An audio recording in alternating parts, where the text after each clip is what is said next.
We got off the boat today, and I've got two little daughters, one's 12 and one is 8. And before we almost got off the little Disney Dream cruise ship that we'd saved the last 3 years to do this family vacation, I'm not into cruises, but my kids are, and you sometimes just do what you need to do. Sophia says to me, "Mummy, when are we going on the next cruise? This was the best holiday of my whole entire life." And she goes, all of her 8 years. And so that was her best holiday. She goes, "When are we going on the next one?" I started to laugh. And I said to her, "Mummy's going today to talk about the next," because human nature, not just in my 8-year-old, but I think all around the place, has this obsession with next. Like, we've barely gotten off one cruise, and when is the next one? And we just had the Disney Dream, and now we've got the next boat, the Disney Fantasy. And, I barely started this week, and I can't wait till the next weekend. We barely had this speaking opportunity, then I want the next one. And then I want to know the next church growth method, and then I want to know who the next up-and-coming speaker is, and what the next big conference is, and who the next recording artist is, and who the next New York Times bestseller is. And we are obsessed with this thing called next. And everywhere we look, and in the church world as well as just in the world, because the world is who designed this, because it's a great marketing term. You look at who is the next recording artist, and we've developed this little business model and this pipeline, and in order to keep the pipeline funded and keep the business model going, we need the next. We're always looking beyond what's happening now to the next so that we can keep the thing coming through. And sometimes we can think that's how God operates. And sometimes we think how we keep the baton of faith going on in the church is by looking for the next. And I'm really here to submit to you today that leadership is not really about looking for the next, although we ought to be concerned about the generations and passing the baton of faith from one generation to the next.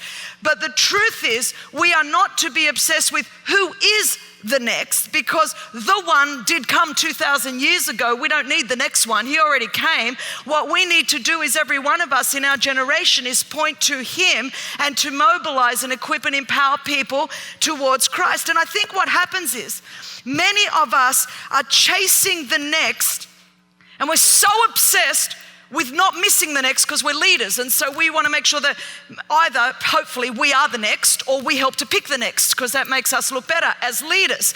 But the truth is, if we stop looking for what is next and stop long enough to perceive what God is doing now, then we can all be part of what it is that he's doing in our generation, through our generation, that, should the Lord tarry, will touch the next generation. I just want to give you a text for today. Isaiah 43 says, "Forget the former things, do not dwell on the past. See, I am doing a new thing. Now it springs up, do you not perceive it? I'm making a way in the desert and streams in the wilderness." It's an interesting time. This was written at a bleak time in Israel's history. And they were the children of Israel were in exile. They were longing for the promises of God. They were longing for the land of God. They had lost everything that they had gained.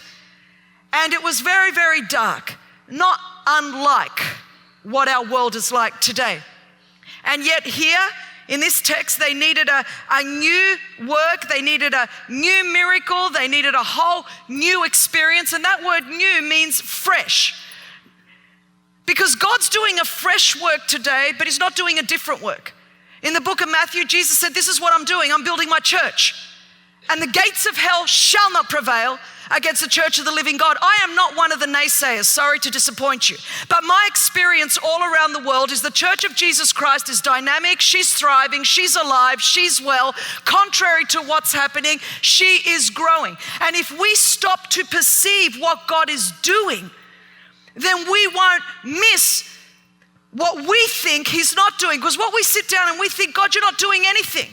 And God's doing amazing things. His church is expanding, his church is growing, his church is enlarging, but he's saying, "I'm doing a new thing, and you're not perceiving the new fresh thing that I'm doing because you're looking for the next thing." And the next thing is actually the old thing in a younger form.